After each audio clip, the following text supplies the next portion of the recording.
Forum Info TV, votre web télé qui vous informe.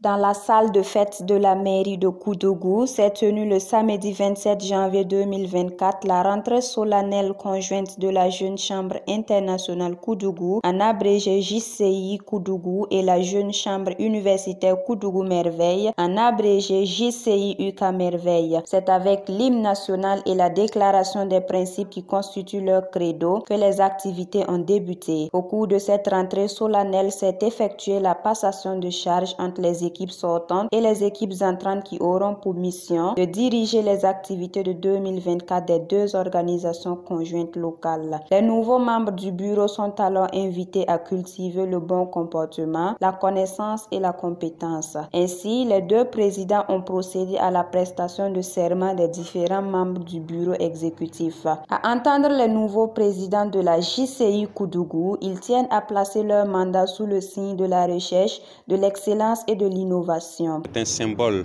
très fort pour nous. D'abord, pour le lancement de nos activités.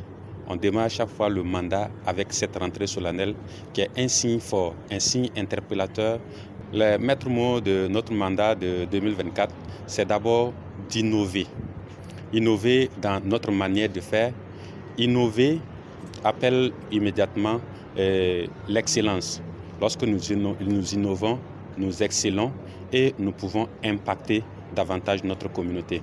Voilà, c'est sûr, c'est l'ensemble de ces trois mots que nous avons fondé, l'ensemble de notre plan d'action pour que nous puissions aller de l'avant et apporter une plus-value à la jeunesse.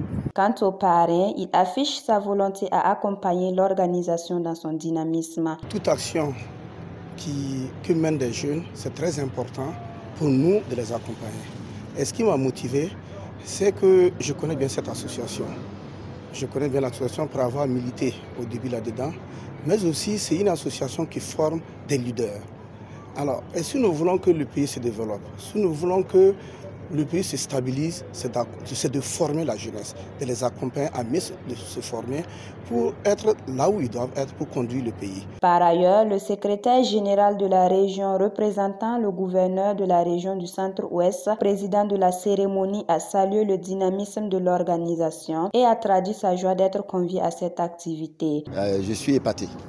Je suis épaté par cette cérémonie parce que c'est de mémoire d'agent public d'autorité. C'est la première fois que j'ai l'honneur et le privilège donc d'être témoin d'une telle cérémonie et j'avoue que je suis très content. J'ai apprécié le professionnalisme, l'engagement des uns et des autres. La cérémonie dans son ensemble s'est déroulée dans une bonne ambiance avec une prestation de l'artiste Nyang Ntele.